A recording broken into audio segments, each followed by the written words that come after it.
Welcome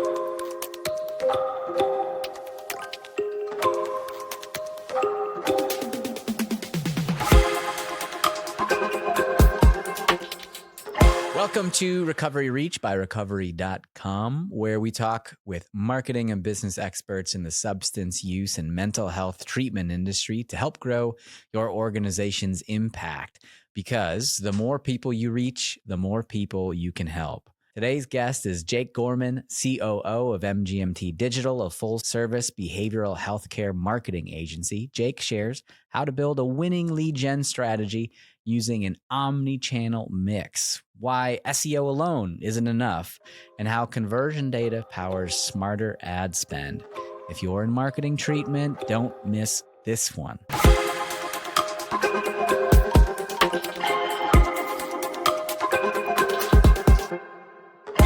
All right, we've got Jake Gorman here today. Jake, thanks for joining us. Who are you and who is MGMT Digital? Yeah, thanks for having me, Andrew. So I'm Jake Gorman. I'm COO at MGMT Digital. We are a full-service behavioral healthcare marketing agency. We primarily focus on mental health substance use treatment centers. We recently got into some ABA therapy clinics. But when I say full service, everything from website builds to lead generation through SEO and pay-per-click advertising. Been around about 7 years, but we've really grown this company to focus on healthcare specifically with a department built out for each service, which kind of differentiates us being a full-service agency that only specializes in healthcare. It's a bit unique to the industry. We do good work. We help lots of people find the facilities that they need to get into. We help a lot of loved ones help their loved ones find treatment. And at the end of the day, that's what we operate off of. Yeah. Behavioral health, what kind of drew you guys to specialize within that field? Just to be transparent, my partner Zach and I are both in long-term recovery, and we both have a background in digital marketing. We just wanted to stay embedded in this. We feel like there is a benefit behind the work that we do, and each one of our staff members is in some way connected to recovery. They either know somebody or they have a family member or themselves, right, if they choose to disclose that are in recovery, and it's just a mission-driven organization. Yeah, that's wonderful. I feel like that lived experience too just helps you understand both the folks who are hiring you guys as well as the folks that they're trying to help. So that's wonderful. Well, we're here to talk about all things lead generation and patient acquisition. You guys specialize this. You just told us you have a department for all these various verticals within marketing. So I'm super curious to know from your perspective, what's kind of your line on what a lead generation strategy should be in substance use or mental health treatment facilities? Absolutely. So our goal for any behavioral healthcare facility is to develop what we often reference as an ecosystem or an omni-channel approach for lead generation, and in turns into patient acquisition. Essentially, this means operating off of multiple channels versus placing all of your efforts into one bucket. Oftentimes, clients come to us and they were only focusing on business development, or they hired an agency that was only focusing on organic growth through search engine optimization. And although some of these avenues can be effective, they aren't the end-all be-all. Let's say, for instance, if they drop in organic rankings online and all of their patients are currently coming from organic rankings, they take a dip. Well, you can see that their census would also take a dip, right? So our goal when we onboard a new client is to, one, identify where they're at through an audit process, assess their brand, where they stand in organic rankings. Have they or are they currently doing any form of paid media? And we kind of just evaluate from a holistic perspective or a high level before we actually sign them on and then implement the strategy. Kind of sounds like a common problem you see is we've got all of our eggs in one basket. And Right. There's a lot of risk that comes along with that. Google's changing its algorithm,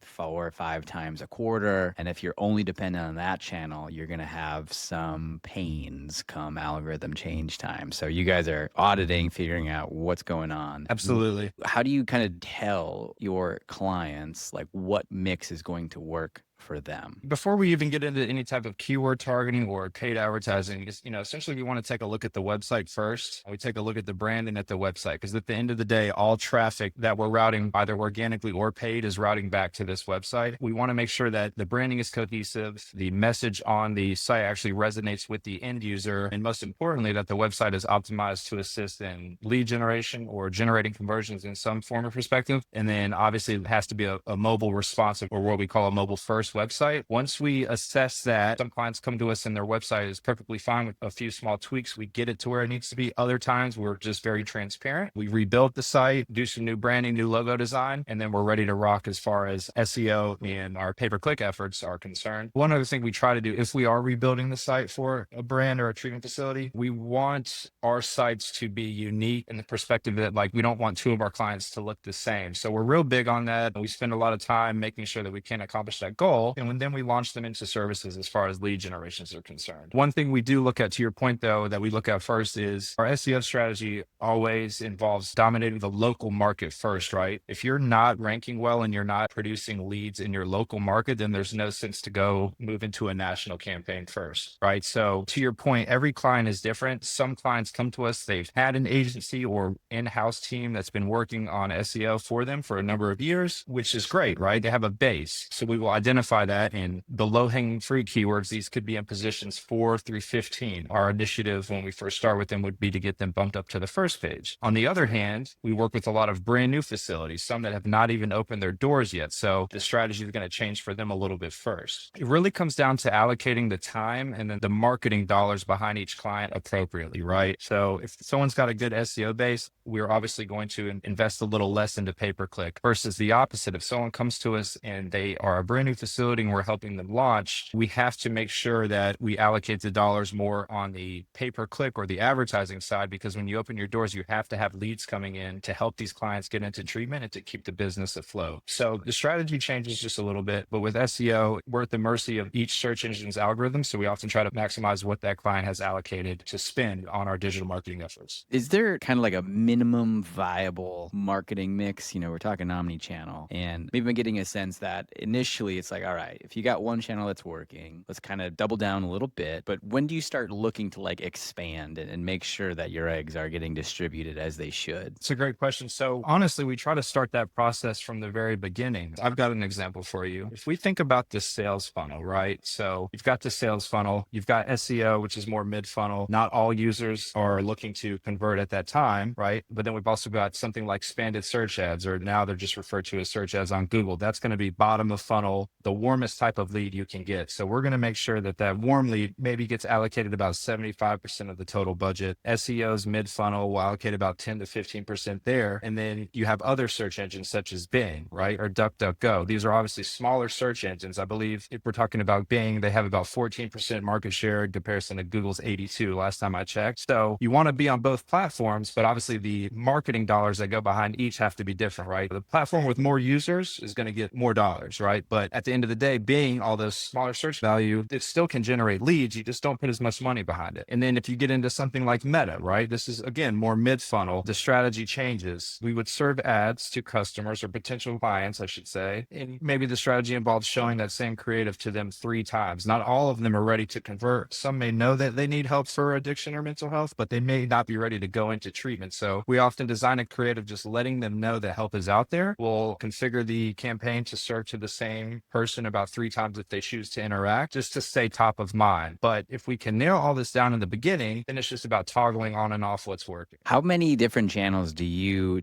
typically see with a customer who's doing really well? I would say about 5 to 6 different marketing channels by the time it's all said and done is pretty healthy. Yeah. So we've got PPC, we've got SEO. What makes up the rest of the mix? There's going to be brand awareness campaigns through Instagram, through Facebook, Bing. We're going to do Google ads. We're going to do SEO. And then oftentimes, Andrew, sources such as yourself at recovery.com are directory listings that we do promote to our clients as well. Generally, about 5 to 6 will do the trick. Another thing too, and we're a digital agency, but when we're talking with these clients, we also let them know that we're able to assist them on the back end, right? So something we often assist with is setting up the processes on the back end, right? So if a client comes to us, we're crushing it for them. We're generating leads. Clients are getting the help they need. The lead handling on the back end is also very important, which we help walk our clients through, right? So making sure that they are handling the lead time appropriately. Not all clients are a fit for every facility. So it's very important to us that the leads we are producing, that even if they can't get into your facility, let's still see that through and make sure that they get help at a partner facility, right? Because business development and nurturing your referral relationships are a huge part to the overall goal of our clients' businesses. We've noticed kind of a trend in the last few years where clients are coming to us, they have not done any type of digital marketing marketing before because they, for a long time, were only based on business development relationships, right? Mhm. So hospitals, other partner facilities referring patients to them. But the industry has changed a bit. There's a lot of facilities opening up now. So people are starting to realize that digital marketing and having like a good established online presence is inevitable at this point. We just try to work through, every client's different, but we try to work through it with them. Yeah. How would you prioritize the various channels? Say like budgets are tight. Sure. End of year, we're running out of stuff, or even beginning of the year, we're starting with a little bit less. If you're working with 5 or 6 channels, yeah, how would you prioritize which ones of those should get the dollars? Because I imagine there's different KPIs for a lot of these things. It's not purely admissions. There's probably some Sure. other things, and it all works together in a complicated, tapestry. So how would you do that? So we generally want to, if we're looking at about 100% of a marketing budget, 70% needs to go to that low, almost the end of the funnel range, right? So if we know that 75% of leads are coming from Google ads, we would keep that budget. Where we would trim budget is the brand awareness campaigns. If they have a good established SEO base, then we can cut budget there for a few months while that facility allocates their dollars correctly. At the end of the day, you want to leave what's most effective. You want to leave that running. And oftentimes, we work with our clients. If their census is full, then we would reduce budget for a few months until they need to pick back up. We try to do that very carefully though, because people oftentimes make the mistake of just turning everything off at once because they think they're full, and that does a disservice to the algorithm. Specifically on paid advertising, you want to reduce anywhere from 20 to 50% of your budget at any given time. You don't just want to turn it all off and then back on. Why is that? Well, if you think about it, let's say we're talking about Google ads, for instance. If you have a $20,000 marketing budget and you decide to turn that all off at once and then restart it in the month, you have to go through the whole learning phase again, right? On the SEO side of things, there's an algorithm for each search engine. There's also an algorithm within any type of Google ads or Bing advertising account as well. These campaigns will enter what's called a learning phase, and those can last anywhere from 2 to 8 weeks, just depending on that account size. So we only make small adjustments, either up or down. So if a client approaches us and says, hey, we're actually doing very well on census, we're thinking about dialing the marketing budget back, we actually put a roadmap together of what time frame this needs to happen over. And I appreciate that, because I'm explaining, just like how we do now, that we don't want to turn everything off and re-enter a learning phase. It's just not how it works. Yeah, we just try to do it smart. Yeah. What things is Google learning during that learning phase with your ads? Yeah, it's a great question. We base everything off of conversion data, right? So within healthcare, you're not allowed to place pixels on the back end of your website and use the audience you've collected to target within Google Ads. So we basically base our strategy, and every agency is different, but ours is based on conversion data. Now, what that means is there's 2 types of conversions. There's online and there's offline. Online conversions are going to be phone calls, form submissions, a website chat, the chat widget that oftentimes you'll see on websites. We want to collect the user data on that and then feed it to Google's algorithm. So we're essentially collecting as many online conversions as possible within these Google Ads accounts. And then we are, at some point in time, if it's a new ad account, let's say we collect 150 conversions within the account, we then switch from a click-based strategy to a conversion-based strategy. And what that means is we're training every time. Let's say someone submits a form and they've got a phone number and a Gmail address that they've submitted. Well, everything's associated with the Google Click ID. So Google has data on this particular user. The more conversions we can get online off the website from advertisements, at some point in time, when we feel like we've got a sufficient amount, we can switch from a click-based strategy to a conversion-based strategy. What that does is once we make that change, essentially the advertising account is targeting users who fit that data profile. So every time when we make that switch, the people that these ads are serving to are going to resemble the audience or user data that we've collected for the last 90 days. Usually 90 days is about our given time frame to have a sufficient amount. This is a pretty standard strategy, but we just want to leverage Google's machine learning when possible, because we don't have the benefit of just targeting an audience based off of the website. We have to train this account and get it optimized in the correct fashion. That being said, when we reduce or increase account, we want to do this appropriately as far as how much of the allocated spend we move upwards or downwards, because let's say for the first 3 months, we were spending X amount, and, each phone call cost $125. Each patient looking for treatment calls in. That's $125. If we just do 100% increase as far as with our client's budget, that could move that conversion price up to $250. So effectively what that means is, although we've increased the budget, that phone call now costs double. So if you do it in smaller increments, we're raising the budget, the conversion price stays about the same, but we're getting more conversions because we're introducing a larger spend. Kind of like if you've got a fat load of stock and you're trying to Oh yeah, offload it, you don't want it right. into the market. I don't have Exactly. nearly as much stock as would be required, but yeah. Sure. Yeah. Clicks is just a common metric that's thrown around in the industry. At the end of the day, you can get as many clicks as you like, but that doesn't mean we're helping these businesses and facilities get patients in the door. Conversion tracking is very, very important. You want to have it set up correctly on the website. You want to let this account know, but you also want to integrate your platform, Andrew. So it's just one thing to set up conversion tracking on the website, which is fine. And we do that every time, but you also want to integrate it with your CRM. You want to integrate it with your call tracking software, because all of these systems have an API integration that can speak to one another. We oftentimes work with our clients where we'll integrate their call tracking metrics account with Google Ads. We'll train the admission staff on how to score the calls, right? If they're viable calls, people actually looking for treatment. And of course, if they admit, we put a star rating on these or a tag. It can go either way. But once they're doing that, that conversion data is imported back into the Google Ads account, which again is just another benefit to training the Google Ads account to target those data profiles. I love that. So it's not just Yeah, clicks, it's not just calls, it's quality calls, and ultimately it's admissions that exactly. you should be sending back to Google Ads to Right. optimize your campaigns. Exactly. That's right. Because just how I had mentioned, online conversions are calls, forms, chats. That's one piece. But the offline conversions, and what frankly all of our clients prefer to discuss, are the offline conversions. And that's people who actually admit to the program and get the help they need. That's Yeah. awesome. So with SEO and PPC, I know this is a big part of everybody's marketing mix, but for the Sure. folks who are like tunnel vision, like that's all they do, is there any insights you have about like where do these channels underperform that might help other folks be like, all right, I'll give some other stuff a shot? Or I guess another way to ask it is, what are the benefits of some of these other channels that people might not be aware of if they are only focused on the SERP? Yeah.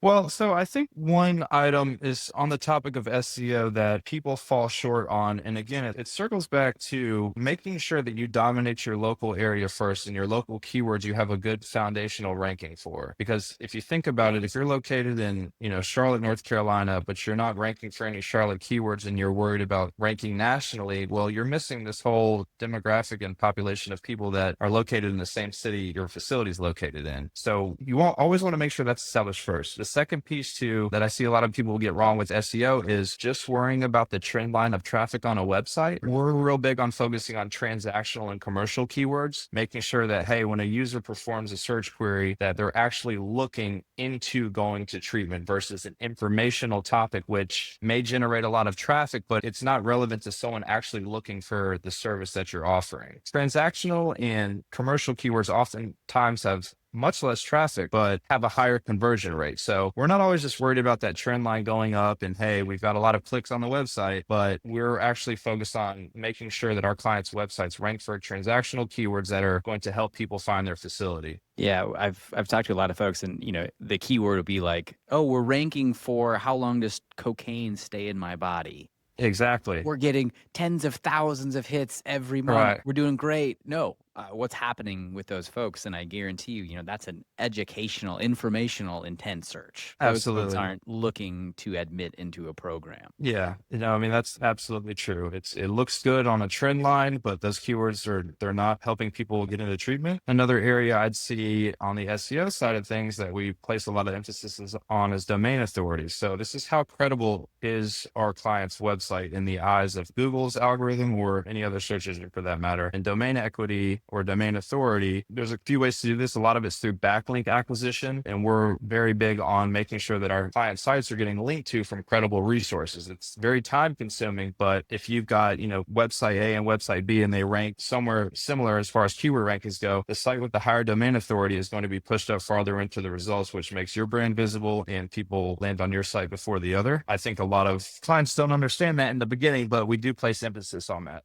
Do you have a sense for the type of content content that is getting people to move from awareness to admission based on this marketing mix? So we have a fully built out content team. What we do is we try to reflect the brand within our content, right? That we produce on a client site. So we try to steer away from just generating generic articles, even generic service pages, in that when a potential patient lands on our client's website, they can resonate with what is being said through the content. We don't use AI to generate content. We have a team of human writers that produce all of our content. We do use some AI tools to outline our content that use things like natural language processing to make sure that our content is very competitive and including all the contextual keywords. But we try to make the content digestible and resonate with the end user, this person that's looking for help. Because that's the thing, is not every person who comes to the site is ready to convert at that time, ready to make the call or ready to submit the form. So we do try to capture their information though, because let's say someone comes and they,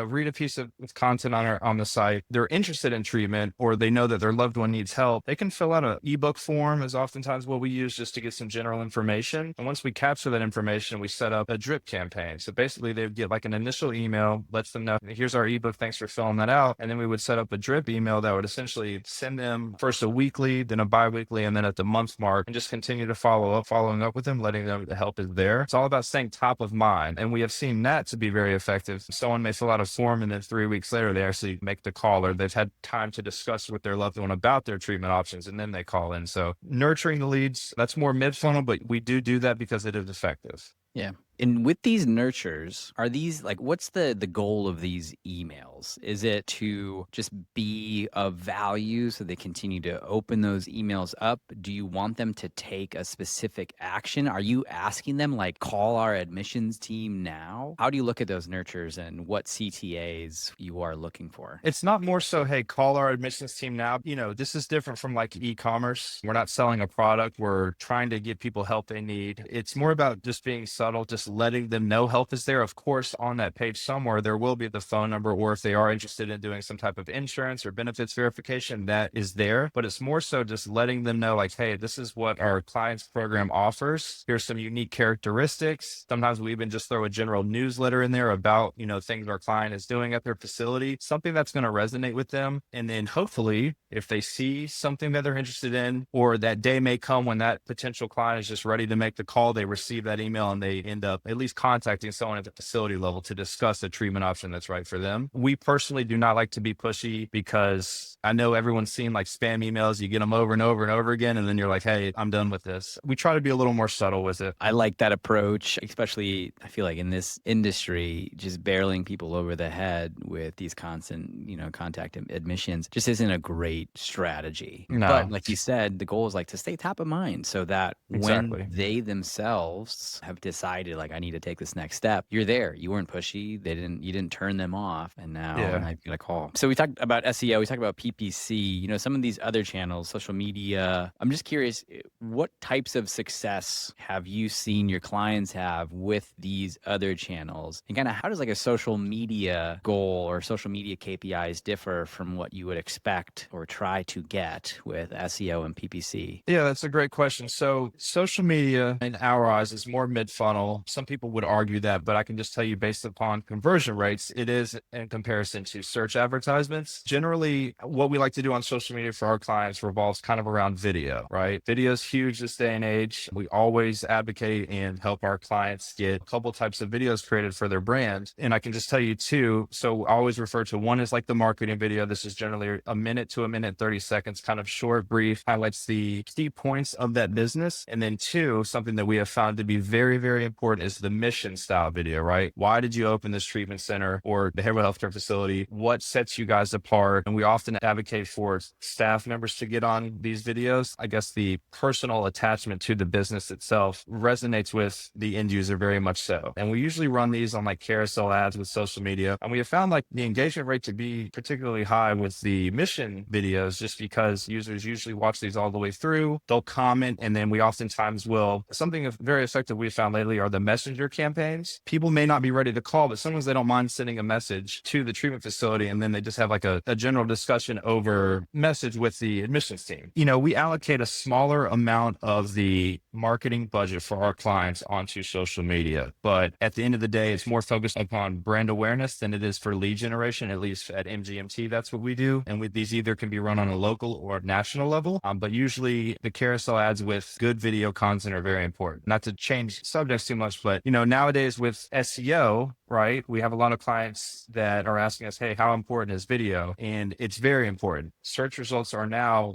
including, especially with the AI overviews that are occurring, they're including videos in the rich snippets. And we want to make sure that our clients have a video for every form of therapy that's discussed on the website, along with having that mission video on the homepage, because these videos are being indexed with their service pages as well. And if you have a correctly optimized video, Google's even smart enough, specifically Google's even smart enough to know the keyword that's being said in the video that you're also targeting on the page. So we try to advocate for this with our clients as much as possible, especially over the last couple of years. Video content has become so important. And if you take it a step further, if our client does have the ability to run like YouTube Shorts or even TikTok on a consistent basis, we've found that to be very effective. Interesting. Yeah. So with TikTok emerging for this space, do you see in the future like any other types of marketing channels that are emerging as well? Yeah. So, the big thing now is AI search engines. So let's just use OpenAI, for example, with Sam Altman and the things he's doing at OpenAI. It's very important and very creative. Everyone is using such as ChatGPT, right, to start to look up topics or even look up rehabs for that matter. One thing is we don't have the ability to advertise on OpenAI yet. I was actually reading an article this morning. A year ago, they said they weren't going to allow it, but I've read that things have changed and this might be something that they look to monetize within the next 12 months. If that does happen, then we will definitely be, of course, utilizing that platform and advertising for our clients on there. We do see that will be a viable source of lead generation in the next 12 to 24 months,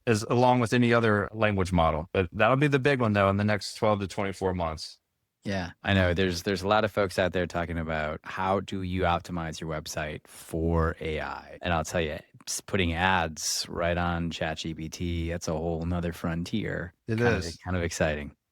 Yeah, I'm very excited about it. And the thing, about optimizing your website for AI, we've had a lot of discussion over the past year with our clients for this. They ask, oh, well, how do we get included in this AI overview? At the end of the day, those AI overviews are being pulled from some of the top ranking websites online, right? So if you've already got a well-optimized article and it's ranking in position 3, 2, or 1, or even for the top 5 for that matter, you have a chance of being placed in the AI overview. So the key to that is just producing very good content on the site, right? And you increase your chances of Google adding you there.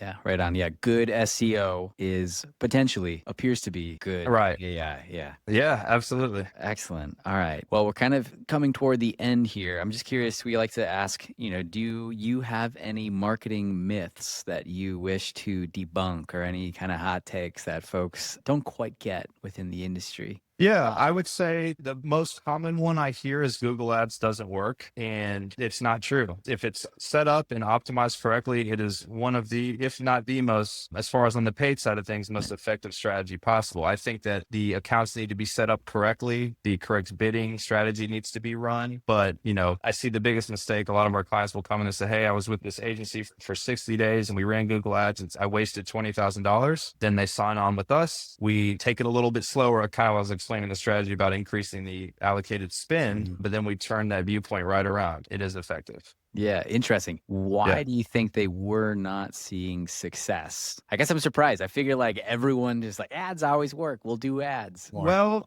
behavioral healthcare is it's very competitive online, especially within the Google Ads, and people are just used to very quick results. In some other verticals, you can get results a lot quicker. But I think at the end of the day, there has to be a strategy outlined first. Where are you targeting? What are you targeting? Is the website mobile first? You have landing pages set up for every type of diagnosis or addiction condition that this person may be suffering from, making sure like it has a good foundation first, and then scaling the budget is the most important thing. And then of course, leveraging the conversion data that you're collecting. You can't just write an ad, turn turn it on and expect it to work. You have to actually, there has to be some work done behind the scenes. That's good. We had a job that I had in my past, came in and did a Google Ads audit and realized that we were on YouTube Kids and spending maybe 90% of our budget there. And I said, Oh yeah. hold on a second. No wonder this isn't working. We sell a product to medical device manufacturers. This is not going to be our target. Yeah. When you look under the hood, when experienced people look under the hood, it is sometimes very surprising what they can find and how you can make some quick tweaks and some more strategic tweaks to really make a channel fly. So that's good. Absolutely. You know, as we're talking about marketing mix, and for folks who just listen to this, if you were going to say, you know, what is one takeaway that you hope our listeners have after listening to this, what would it be? One key takeaway, I would hope that for anyone who's listening to this, coming up with the omni-channel approach for your behavioral healthcare facility is the most important thing. Don't put all of your eggs in one basket. There are multiple avenues out there that can be very effective if utilized correctly. We do it every day. And I would say just venture out and, you know, have an agency at your side that can help you establish the brand and achieve results. Cool. All right, Jake. Jake, if folks want to get connected with you, with MGMT Digital, where can they go? MGMTdigital.com. All right. Thanks so much, man. This is great. You got it. Thanks, Andrew. See ya. Bye.